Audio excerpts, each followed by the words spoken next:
भारत जोड़ो यात्रा से कांग्रेस को होगा फायदा या फिर भाजपा फिर से मार ले जाएगी बाजी। पीएम मोदी होंगे धराशाही या कांग्रेस की किस्मत पर फिर पड़ेंगे पत्थर। क्या राहुल गांधी की भारत जोड़ो यात्रा 2.0 भाजपा को कर देगी जीरो? क्या राहुल को बना देगी हीरो? क्योंकि लगातार ये बातें की जा रही हैं कि राहुल गांधी की भारत जोड़ो यात्रा का असर 5 राज्यों के सहित 2024 के चुनावों में पड़ेगा। तो ये भी कहा जा रहा है कि ये भारत जोड़ो यात्रा नहीं, राहुल गांधी की चुनावी यात्रा है।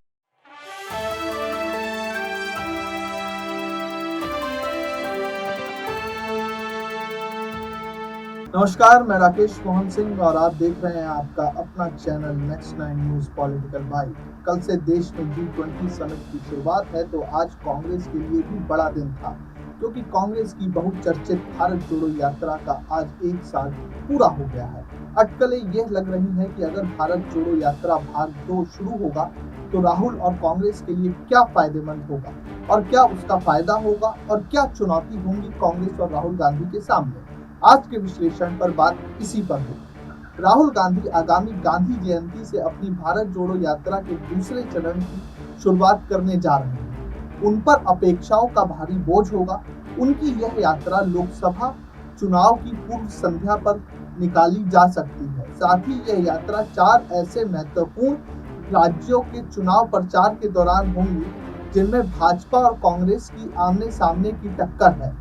राहुल गांधी पश्चिम में गुजरात से शुरू करके पूर्व में अरुणाचल प्रदेश तक जाएंगे। इस पर पूरे देश की पैनी नजर बनी रहेगी, क्योंकि लोग बहुत उत्सुकता से यह जानना चाहते हैं कि क्या नरेंद्र मोदी आसानी से अपनी तीसरी जीत हासिल कर लेंगे या राहुल गांधी और अन्य विपक्षी नेता उनके सामने एक रोमांचक चुनौती पेश कर सकेंगे। भारत जोड़ो यात्रा के पहले और दूसरे चरण में खासा अंतर है। पिछले साल राहुल ने दक्षिण में कन्याकुमारी से उत्तर में श्रीनगर तक 4080 किलोमीटर लंबी यात्रा की थी। यात्रा की शुरुआत में इसे उनकी एक और खपत माना गया था।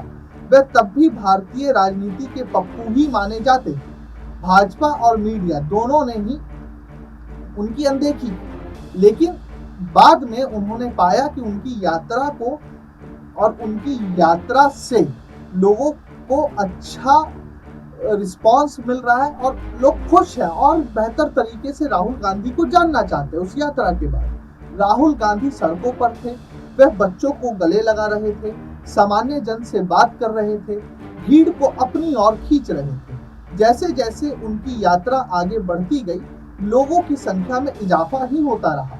यहाँ तक कि हिंदुत्ववादियों जैसे राम मंदिर ट्रस्ट के महासचिव और वरिष्ठ भाजपा नेता चंपत राय ने भी पैदल यात्रा करके देश में प्रेम और एकता के संदेश को प्रसारित करने के उनके मिशन की सराहना की। राहुल एक ताकत बनकर उभर रहे थे और भाजपा उनकी उपेक्षा नहीं कर सकती थी। इसमें संदेह नहीं है कि भारत जोड़ो यात्रा ने कारगर तरीके से राहुल गांधी की रीब्रांडिंग की है।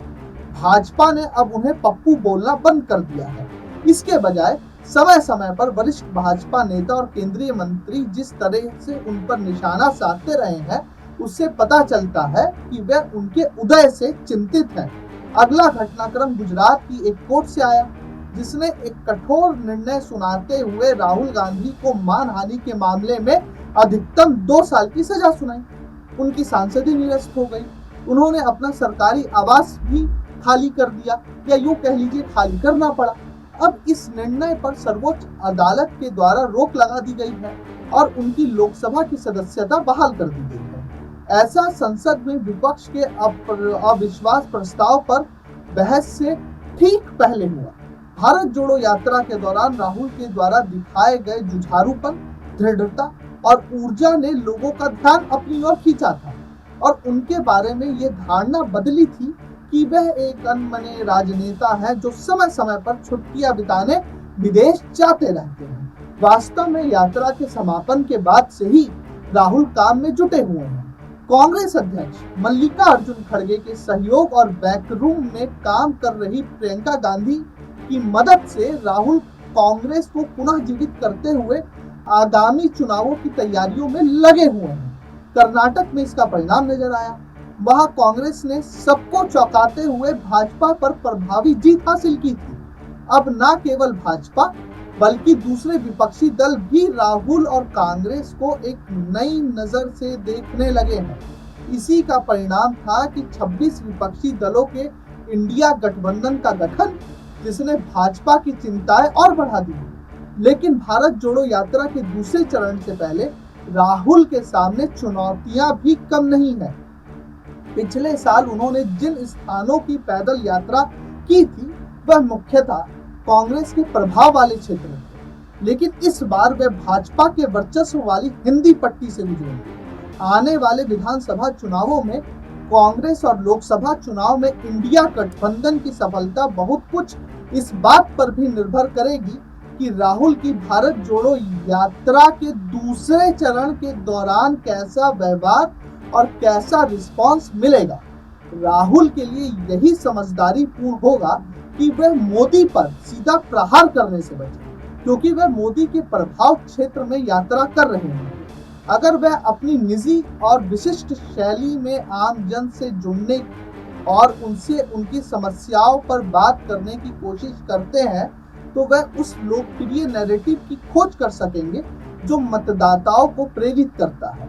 विपक्ष को इसकी सख्त जरूरत है। अगर वह वैसा नहीं कर पाते हैं तो 2024 भी मोदी के नाम रहेगा। भारत जोड़ो यात्रा को जो पहला चरण था, कांग्रेस नेता राहुल गांधी ने कन्याकुमारी से कश्मीर तक अपनी भारत जोड़ो यात्रा का पहला चरण पूरा कर लिया था और पूरा कर चुके हैं, जो सबके सामने है। कर्नाटक विधानसभा चुनाव में हाल ही में मिली जीत के बाद कांग्रेस इस यात्रा के प्रभाव को सकारात्मक नजरिए से देख रही है।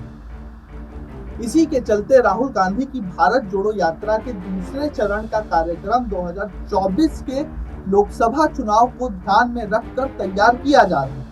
पार्टी की रणनीति है कि यात्रा चुनाव से ठीक पहले ही खत्म हो ताकि इससे बने माहौल का भरपूर फायदा उठाया जा सके। कांग्रेस के शीर्ष नेता मानते हैं कि भारत जोड़ो यात्रा के पहले चरण में कांग्रेस नेता राहुल गांधी की देश के सामने एक नई छवि उभरी है। इसी के चलते दूसरे चरण की यात्रा में एक बार फिर राहुल सड़क पर उतरने वाले हैं। भारत जोड़ो यात्रा के दूसरे चरण में राहुल पूर्व से पश्चिम की यात्रा कर सकते हैं। अरुणाचल प्रदेश से शुरू होकर ये यात्रा गुजरात के पोरबंदर पहुंचकर समाप्त हो सकती है। हालांकि पहले इसके पोरबंदर से शुरू होने की खबर आई थी। राहुल 2 अक्टूबर से भारत जोड़ो यात्रा के दूसरे चरण की शुरुआत कर सकते हैं। कांग्रेस इसके आगाज गुजरात के पोरबंदर से कर सकती है, अरुणाचल से। साथ ही इसका समापन अरुणाचल प्रदेश को लोहित जिले के परशुराम कुंड में हो सकता है। खबर है कि कांग्रेस के शीर्ष नेताओं में शुमार केसी वेणुगोपाल और जयराम रमेश रूट मैप को लेकर मंथन कर रहे हैं। कहा जा रहा है कि इस दौरान राहुल यात्रा के जरिए राजस्थान, मध्य प्रदेश, छत्तीसगढ़ और मिजोरम को कवर कर सकते हैं। फिलहाल राजस्थान और छत्तीसगढ़ में कांग्रेस की ही सरकार है और मध्य प्रदेश में भी बीते विधानसभा में चुनाव में कांग्रेस ने ही जीत दर्ज की थी, लेकिन करीब 1.5 साल बाद ही कमलनाथ की अगुवाई वाली सरकार गिर गई थी और भारतीय जनता पार्टी ने वापसी की थी। कहा जा रहा है कि पहले कांग्रेस की इस यात्रा का समापन पूर्वोत्तर राज्य असम के बड़े गुवाहाटी शहर में होने की संभावनाएं थी, लेकिन मणिपुर में हुई हिंसा के चलते प्लान को बदला गया। फिलहाल कांग्रेस की तरफ से इसकी योजना को लेकर औपचारिक रूप से कुछ नहीं कहा गया है। पहली यात्रा में राहुल तमिलनाडु के कन्याकुमारी से निकलकर जम्मू कश्मीर पहुंचे थे। करीब 5 महीने पदयात्रा के दौरान उन्होंने 3000 किलोमीटर से ज्यादा की दूरी तय की थी। इस बार यात्रा 4 महीनों तक चलने की संभावनाएं हैं। आज राहुल गांधी की भारत जोड़ो यात्रा का 1 साल पूरा हो गया, जिसके उपलक्ष्य में कांग्रेस ने आज प्रेस वार्ता की। छोड़े चलते आपको प्रेस वार्ता के कुछ अंशों के साथ। तब तक देखते रहिए next time news political bite. धन्यवाद। नमस्कार साथियों, आज ऐतिहासिक भारत जोड़ो यात्रा की पहली वर्षगांठ पर मैं भारतीय राष्ट्रीय कांग्रेस की तरफ से, भारत की तरफ से, इंडिया की तरफ से, हिंदुस्तान की तरफ से लाखों निस्वार्थ और निडर भारतीयों का धन्यवाद करता हूं, जिन्होंने न केवल कदम जोड़े, जिन्होंने दिल जोड़े, और ये यात्रा 145 दिन, 4000 किलोमीटर, ये सब आंकड़े आपके पास हैं, लेकिन ये यात्रा मुझे नहीं लगता कि मीलों और किलोमीटरों में नापी जा सकती। ये यात्रा सैकड़ों भाषाएं, लाखों आहें, करोड़ों उम्मीदें, इन सब के रास्ते से होती हुई भारत के दिल में समा गई। ऐसे भारत को जोड़ा गया, ऐसे दिलों को जोड़ा गया।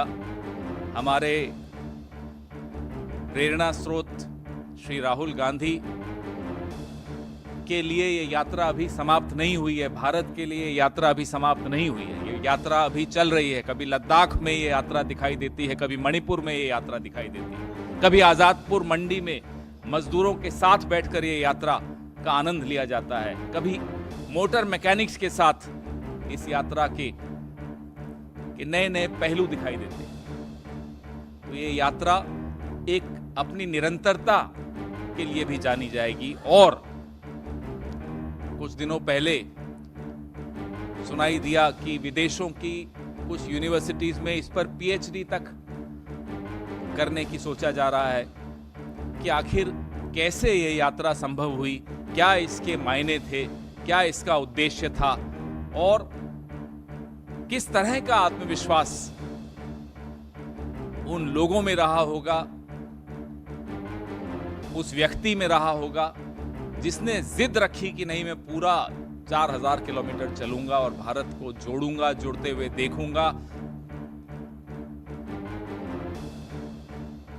भारत जोड़ो यात्रा का इतिहास स्याही से नहीं लिखा जा सकता, ये पसीने से लिखा गया है।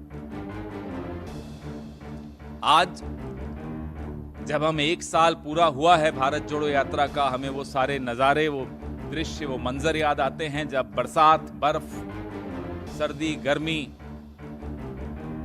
आंधी, तूफान, सब कुछ झेलते हुए इस देश को अलग अलग रंगों में हम सब ने देखा। आप सब ने भी देखा। आप में से कुछ लोग, कुछ चेहरे मैं देख रहा हूं जो लगातार चले भारत जोड़ो यात्रा में। आप सबको भी बधाई। और आप अपनी आने वाली पीढ़ियों को बता पाएंगे कि आप इस ऐतिहासिक पल का हिस्सा थे। ये बहुत गर्व की बात है हम सबके लिए। षड्यंत्र बहुत हो रहे हैं, उस वक्त भी हुए थे जब भारत जोड़ो यात्रा चल रही थी। इसको विफल करने के प्रयास, मीडिया इसको न दिखा सके, वो सारे षड्यंत्र, लेकिन मीडिया ने भी दिखाया, आप लोगों ने भी दिखाया। विफल तो खैर नहीं कर पाए ये लोग, ना कर पाएंगे। तकलीफ किसको थी? एक जुड़ा हुआ भारत किसको परेशान कर सकता है? आज जब 1 साल पूरा हो गया भारत जोड़ो यात्रा को, तो ये सवाल बहुत ज्यादा महत्वपूर्ण होता है, क्योंकि ये सवाल देश के भविष्य के साथ जुड़ा हुआ है, देश के वर्तमान के साथ जुड़ा हुआ है। कौन है वो ताकतें जिनको एक जुड़ा हुआ भारत पसंद नहीं है, जो अब भारत को इंडिया से भिड़वा रहे हैं? कौन है वो ताकत? सोना हो या गोल्ड हो, हिंदी में बोलो या अंग्रेजी में, कीमत थोड़ी बदल जाएगी। तो ये जो षड्यंत्रकारी ताकतें हैं, इनका चेहरा बेनकाब हम एक राजनीतिक दल हैं, हमें करने की आवश्यकता नहीं है। आप मीडिया हैं, आपको करने की आवश्यकता नहीं है। प्रत्येक भारतवासी इस चेहरे को पहचान चुका है जो भारत को इंडिया से लड़वाना चाहता है। हमारी सबकी जिम्मेदारी, आप सबकी जिम्मेदारी इन ताकतों को पहचानने की, इनको बेनकाब करने की और भारत और इंडिया को आगे बढ़ाने की है। जुड़ेगा भारत, जीतेगा इंडिया, ये एक हम सबके दिलों में बैठ गया है नारा।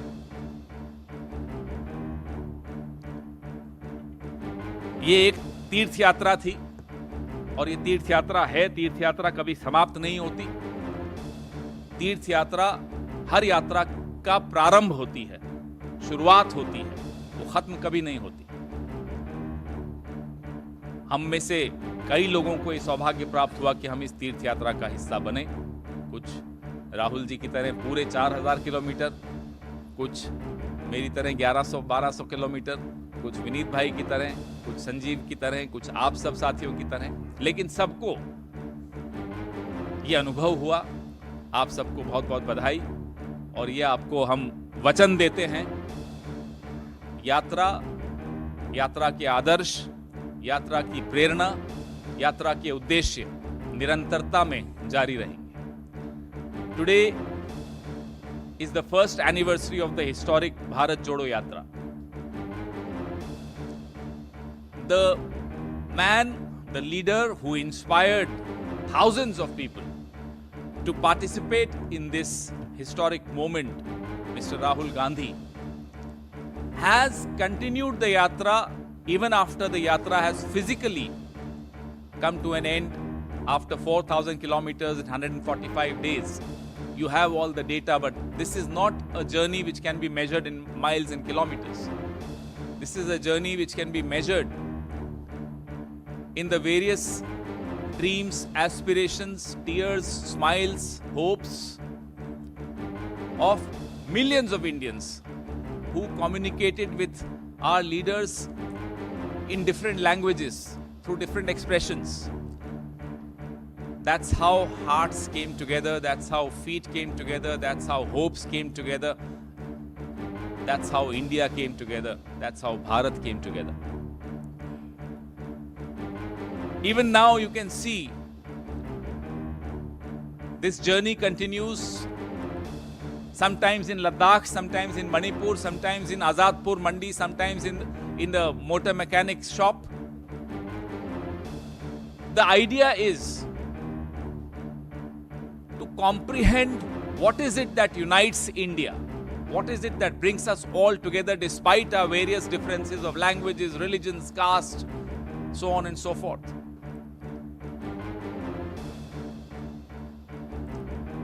That idea will continue. However, there are forces, and there have always been forces that have tried to stop India from uniting, that feel threatened to see a united India. Who are those forces? We don't have to respond to that question. You don't have to find out the answer. Everyone knows the answer. These are the forces that are trying to divide Bharat and India. Can you believe this? Whether you call it gold or sona, the price, the value would not change. Whether you buy petrol from Bharat Petroleum or Indian Oil, per litre the price remains the same. So who are those forces and why are they bent upon dividing India and Bharat? This is a question which every single Indian knows the answer for and will teach these forces a lesson of their lifetime. Every generation has taught these forces a lesson. Whether it was Mahatma Gandhi's generation, whether it was our generation, whether it's this generation, whether it's the next generation. A lot of you journalists participated in this yatra. I can see some of these faces, recognize them who were there all through. We in the Congress party thank you all and congratulate you for being a part of a very important milestone of history. We are told that certain universities abroad are planning to have PhD on Bharat Jodo Yatra, on what inspired Rahul Gandhi to undertake something as difficult as a 4,000 kilometer yatra. Our task is not easy, your task is not easy. We are fighting against resource-rich forces who are out to destroy this country and divide this country. But our slogan is, Judega Bharat, Jeetega India. This slogan inspires us all.